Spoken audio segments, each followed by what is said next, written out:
Hi guys, back again with another video. Now in this video we're going to do the real life review of the Philips Steam & Go portable steam iron. So we're going to use this and see how it actually works. I've been using this for the past 1 year, so this is going to be a real life review. I'll be talking about my experience with this and what you should expect from this. There are other models. I've actually done a video on the Philips 3000 model, which is more portable than this. I'll be making a video, a comparison video next, and you can see that. I'll be putting the link for that in the description. So let's go ahead, start the test. Let's see how to actually use this and then talk more about it. Let's go, start with the video.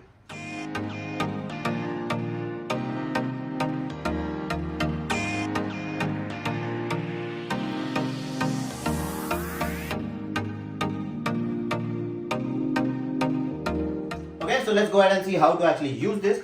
So this actually has a 2.5 meter long cable, so you can actually plug it in one place and then iron it in one corner there like that. So you can use this in horizontal or vertical way, so that is not available in most of the portable ones. So let's see how to actually use this first. So first, before you use this, you have to fill water in this. So this is a 70 ml water chamber, so you have to open this up like that and then fill in water. Now make sure you put in water which does not have too much of hardness in it, because later on all these pipes will have those white residue on it. The hardness will come up and then block those pipes. So make sure you use like RO water or drinking water, so that is safer. You can use regular tap water too, but then that just brings down the life of these kind of devices. And if you use tap water, so now you see it's overflowing, it's fine. Even if it overflows, you can just close this, drop the water wherever, and then take this and then just keep it here like that and then push it in and you're done. So the water is filled. It's just 70 ml water, which is not enough. So that much of water will just iron maybe one t-shirt. So that's something which I did not like, but anyways, let's go ahead, plug this in. So plug this in over here, switch it on. Now the switch is here. So this is your power on off switch.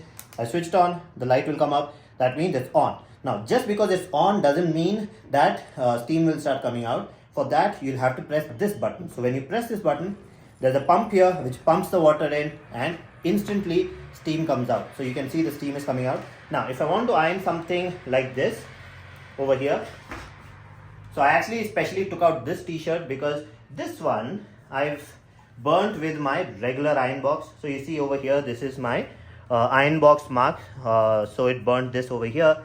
You might see some marks over here. So with this, you don't have that problem because first of all, there are 15 vents here which actually gives out steam, and those vents all together heat up this metal plate, which is going to be hot, and it works as a traditional iron box, but it's not going to be so hot that it will burn your clothes. So let me start the ironing. Now you see steam has started coming out. Now all I have to do is, oh, wait a minute, there was a loose connection. Okay, now it is on. Now you see there's a lot of steam coming out. Now all I have to do is just do this.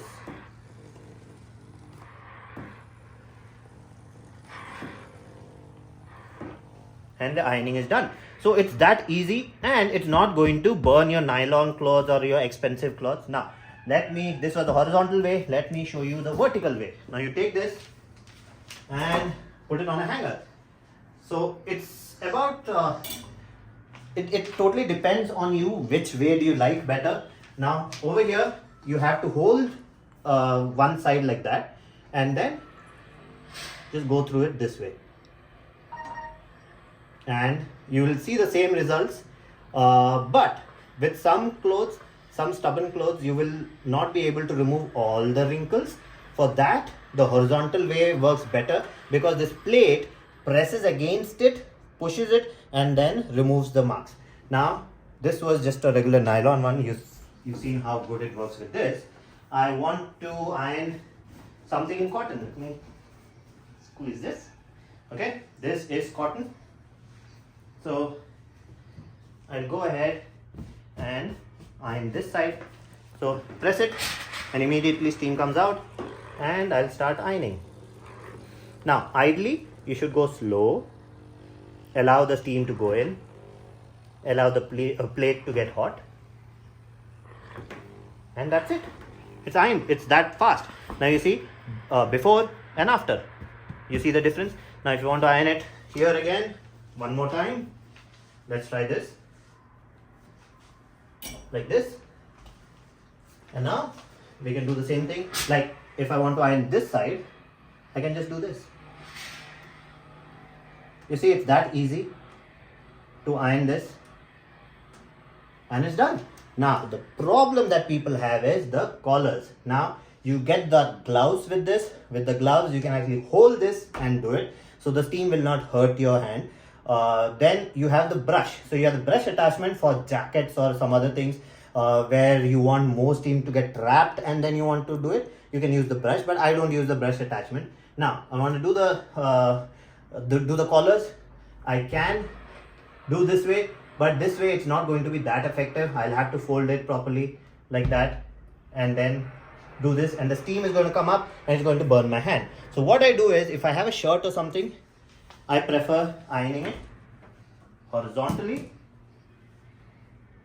I can make my crease like that, and now with the hot plate on this, I can actually iron this, and it's done. In 2 goes, it is done. You see, a crease has been created and it has been completely ironed. So that is what I like about this.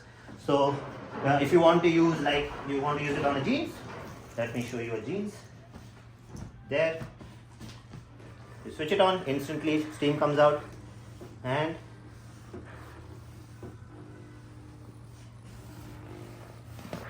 so I have the habit of going both ways, front and bottom. That's when the line comes up. So with the steamer, with the steam iron, make sure you go towards one direction. So that is something built into us because of our old ways of ironing. We always go front and back like that. With a steamer, you should go towards one direction. And you see, it's done. So whether it's a thick cloth, I can even show you a jacket. Let's see a jacket. So even with a jacket, all I have to do is keep my hand on one side so that it doesn't come down, and then do it this way.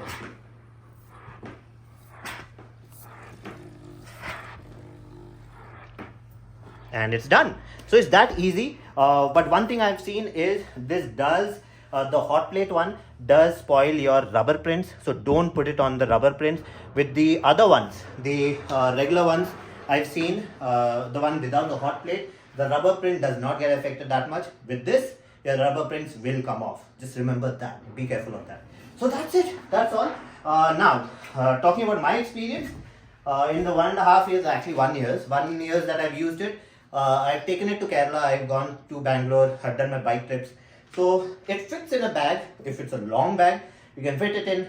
It's easy to use, it's easy to store. The only thing I have a problem with is the water capacity. 70 ml of water is not good enough. When I have to iron one shirt, it does not complete one shirt also. I have to, with one shirt also, with the long ones, and if I have to make creases and do everything, at least 1.5 bottles of water goes off in that. So that's one thing which I did not like. It is portable, but not portable enough. I have the other 3000 series also. I'll put a video for that.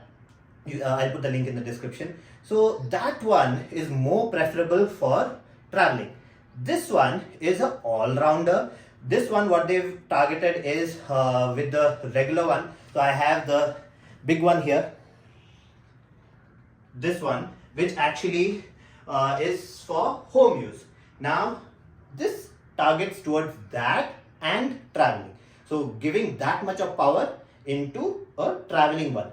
But it's totally your preference. What do you want it for? If you want something just for traveling, there are other ones, because you won't need all that feature in it. You just need something which is already ironed. Maybe it got crushed while you are traveling. You want to iron it back again, remove a little bit of crease. then the smaller ones are fine. But if you want to do a proper ironing, then you'll have to take this. So that's all that I had to say for this video. If you have any other queries or questions, you can go ahead, contact me. My information is available in the description and at the end of the video. And if you want to see the same video in Hindi or Malayalam, I have 2 other channels. I'll be putting the link for that in the description too. So that's it for this video. If you like the video, please subscribe, hit the like button and do comment. And I'll see you again with another video. Bye bye.